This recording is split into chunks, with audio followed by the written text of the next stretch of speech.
Good afternoon. You know, there are moments in this life, and I mean this literally, when the pure, unadulterated evil is unleashed on this world. The people of Israel lived through one such moment this weekend. The bloody hands of the terrorist organization Hamas, a group whose stated purpose for being is to kill Jews. This was an act of sheer evil. More than 1,000 civilians slaughtered, not just killed, slaughtered in Israel. Among them, at least 14 American citizens killed. Parents butchered using their bodies to try to protect their children. Stomach-turning reports of babies being killed.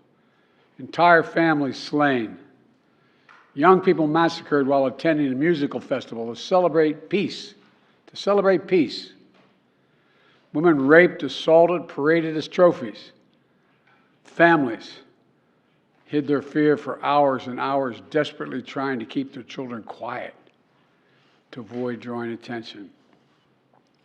And thousands of wounded, alive but carrying with them the bullet holes and the shrapnel wounds and the memory of what they endured.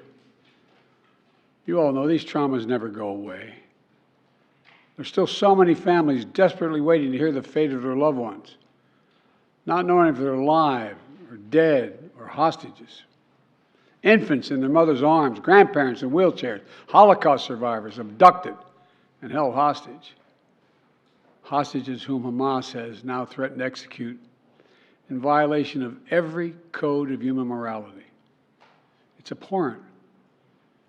The brutality of Hamas, these bloodthirstiness brings to mind the worst rampages of ISIS. This is terrorism. But sadly, for the Jewish people, it's not new. This attack has brought to the surface painful memories and the scars left by a millennia of anti-Semitism and genocide of the Jewish people. So in this moment, we must be crystal clear. We stand with Israel. We stand with Israel. And we will make sure Israel has what it needs to take care of its citizens, defend itself, and respond to this attack. There's no justification for terrorism. There's no excuse. Hamas does not stand for the Palestinian people's right to dignity and self-determination. Its stated purpose is the annihilation of the state of Israel and the murder of Jewish people. They use Palestinian civilians as human shields. Hamas offers nothing but terror and bloodshed with no regard to who pays the price. The loss of innocent life is heartbreaking.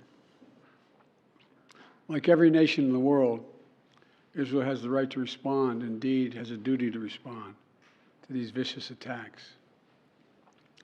I just got off the phone with a third call with Prime Minister Netanyahu, and I told him, the United States experience what Israel is experiencing, our response will be swift, decisive, and overwhelming. We also discussed how democracies like Israel and the United States are stronger and more secure when we act according to the rule of law.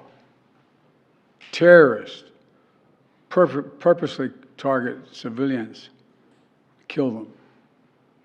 We uphold the laws of war, the law of war. It matters. There's a difference. Today, Americans across the country are praying for all those families that have been ripped apart. A lot of us know how it feels. It leaves a black hole in your chest when you lose family. Feeling like you're being sucked in. The anger, the pain, the sense of hopelessness. This is what they mean by a human tragedy, an atrocity on an appalling scale. But we're going to continue to stand united, supporting the people of Israel who are suffering unspeakable losses and opposing the hatred and violence of terrorism. My team has been in near constant communication with our Israeli partners and partners all across the region and the world from the moment this crisis began. We're surging additional military assistance, including ammunition and interceptors, to replenish Iron Dome. We're going to make sure that Israel does not run out of these critical assets to defend its cities and its citizens. My administration has consulted closely with Congress throughout this crisis.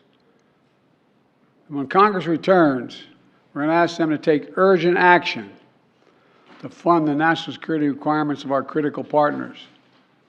This is not about party or politics. This is about the security of our world, the security of the United States of America. We now know that American citizens are among those being held by Hamas. I've directed my team to share intelligence and deploy additional experts from across the United States government to consult with and advise Israeli counterparts on hostage recovery efforts. Because as president, I have no higher priority than the safety of Americans being held hostage around the world. The United States has also enhanced our military force posture in the region to strengthen our deterrence. The Department of Defense has moved the USS Gerald R. Ford Carrier Strike Group to the Eastern Mediterranean and bolstered our fighter aircraft presence. And we stand ready to move in additional assets as needed. Let me say again, to any country, any organization, anyone thinking of taking advantage of this situation, I have one word: don't. Don't. Our hearts may be broken, but our resolve is clear. Yesterday, I also spoke with the leaders of France, Germany, Italy, and UK to discuss the latest developments with our European allies and coordinate our united response. This comes on top of days of steady engagement with partners across the region. We're also taking steps at home. In cities across the United States of America, police departments have stepped up. Security around centers of Jewish life.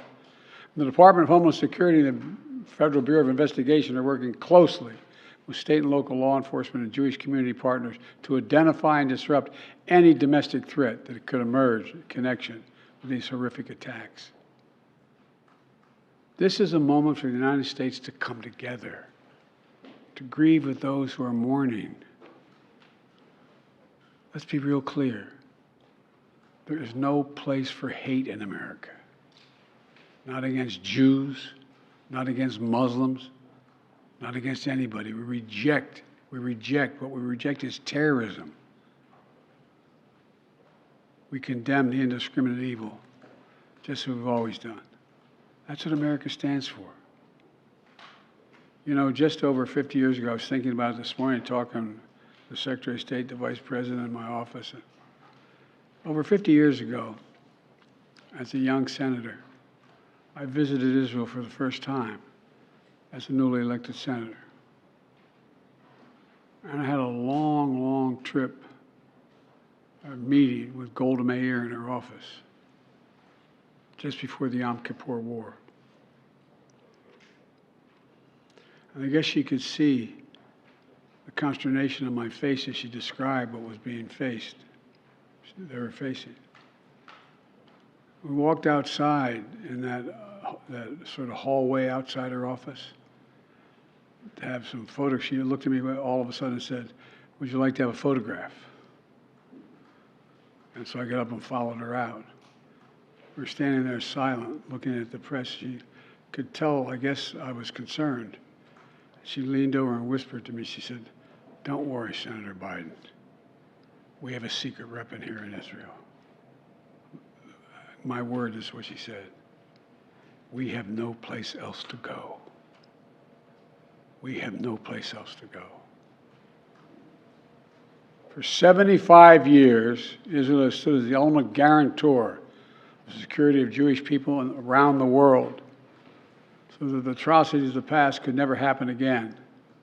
And let there be no doubt, the United States has Israel's back. We will make sure the Jewish and democratic state of Israel can defend itself today, tomorrow, as we always have. It's as simple as that. These atrocities have been sickening. We're with Israel. Let's make no mistake. Thank you. Mr. President, what was your reaction?